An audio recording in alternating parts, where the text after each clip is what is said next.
Oi, meu nome é Gisele, eu sou enfermeira e trabalho no CAPS de álcool e droga, CAPS-AD, que é o Centro de Atenção Psicossocial para pessoas dependentes do álcool ou de outras drogas.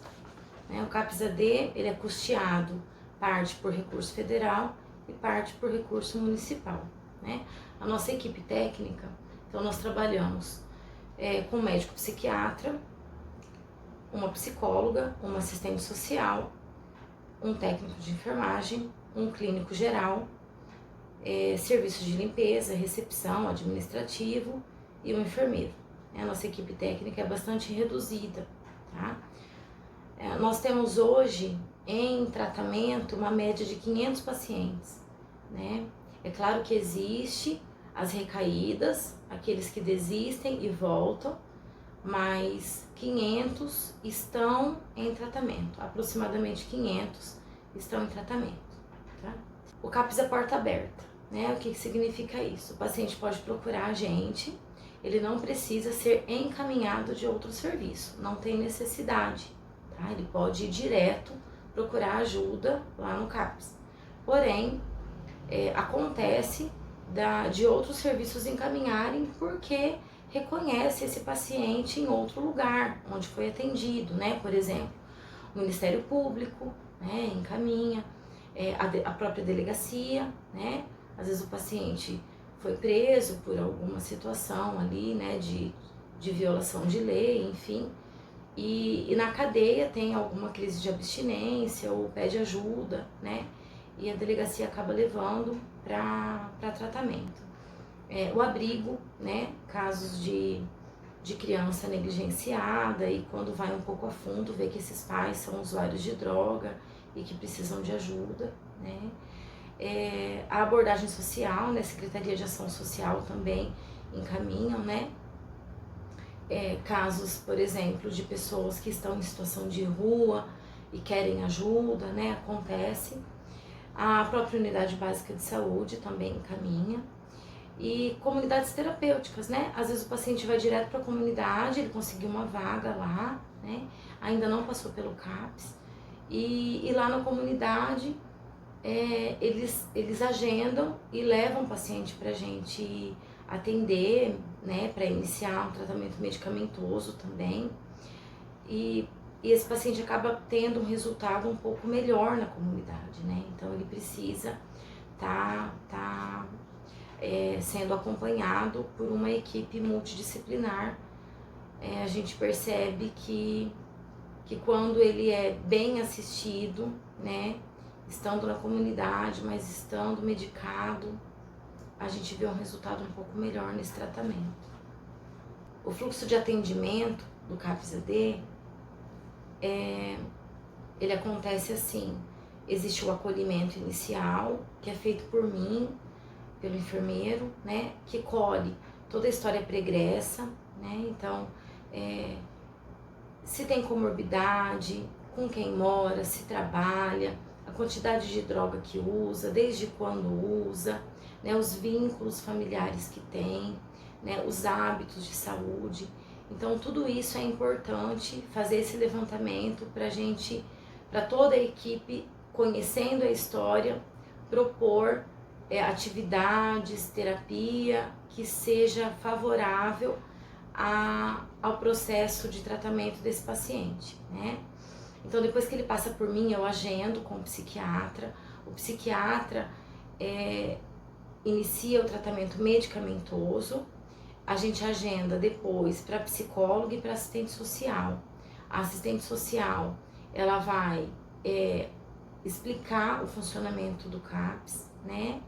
E vai incluir ele em atividade terapêutica com as oficinas. Então a gente tem oficina de música, oficina de arte, oficina de movimento, né? E a gente coloca ele baseado nas aptidões, naquilo que interessa, né? A psicóloga atende, faz o plano terapêutico também com ele e propõe ou o tratamento individual ou o tratamento em grupo.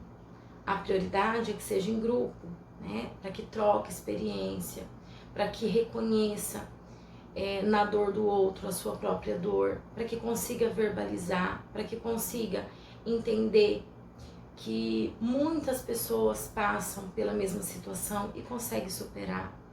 Então, o tratamento de grupo, né, a terapia em grupo com a psicóloga é bastante importante nessa reinserção social do paciente. Tá? O CAPS-AD, ele oferta um tratamento ambulatorial, né? Ou seja, o paciente vai para atendimento, recebe atendimento pelo profissional de saúde e retorna para sua casa, retoma para sua vida, para o seu trabalho, para suas escolhas, enfim, vida que segue. Mas acontece de haver a necessidade de um internamento, né? Quando que isso acontece? Quando a gente percebe que o paciente não consegue se desvincular de todo o contexto social que envolve a droga, né? Seja por amizade, ou pelo próprio tráfico, né? Ou pela própria família que está correndo risco, ou ele se coloca em condição de risco, né? Então, quando a gente percebe essa vulnerabilidade, seja ela física, né, ou social, a gente propõe o internamento. Quem faz o pedido do internamento é o médico psiquiatra. O paciente precisa fazer alguns exames de rotina, exame clínico, porque o hospital precisa saber se esse paciente tem comorbidade, tem alguma infecção, está passando por algum problema de saúde. Então, o hospital exige alguns exames. Dentro do internamento, existe o internamento voluntário, que é aquele que o paciente reconhece que ele precisa, né, que ele não está conseguindo fazer o tratamento aqui, fora, e seguir com a vida. Então, ele percebe que ele precisa ficar um pouco mais recluso, mais isolado de todo o contexto que envolve a questão da droga. Então, esse é quando o paciente reconhece, é o internamento voluntário, aquele que ele quer, ele procura ajuda, né? É um pouco mais fácil. E existe o internamento involuntário. Quando que a gente decide pelo internamento involuntário? Quando o paciente não dá passos, ele não avança no tratamento ambulatorial e ele está em situação de risco, em situação de vulnerabilidade, ou dele mesmo, ou colocando em risco a vida de outras pessoas, né? Então, por exemplo, ideação suicida, automutilação, violência física com terceiros, né? Dívida, brigas. Então, quando a gente vê que o contexto está muito adoecido, está muito vulnerável, a gente propõe um internamento involuntário para proteger a vida do paciente ou a vida de terceiros, certo? O internamento involuntário é alguém da família que se responsabiliza, assina um termo, né? Assina um termo de responsabilidade por esse internamento involuntário. E a gente trabalha em parceria com a guarda municipal. Então, a guarda, quando sai a vaga do internamento, a guarda faz a busca desse paciente onde ele estiver e leva ele, junto com o transporte municipal, leva ele para o hospital onde foi aceito o paciente para internamento. Ele fica uma média de 20 até 30 dias só para desintoxicar, tá? Muitos casos a gente indica, depois do internamento, uma comunidade terapêutica. Então a gente orienta a família, né, que procure uma comunidade terapêutica para ele ficar um tempo um pouco maior em recuperação. Mas independente disso, ele acaba retornando para nós, para que a gente faça, para que a gente dê continuidade no tratamento da dependência, né? Então depois do internamento, ele retoma o tratamento no CAPS-AD. Seria isso. Eu me coloco à disposição, caso vocês precisem, pode me procurar, o que eu puder ajudar, vocês serão muito bem-vindos.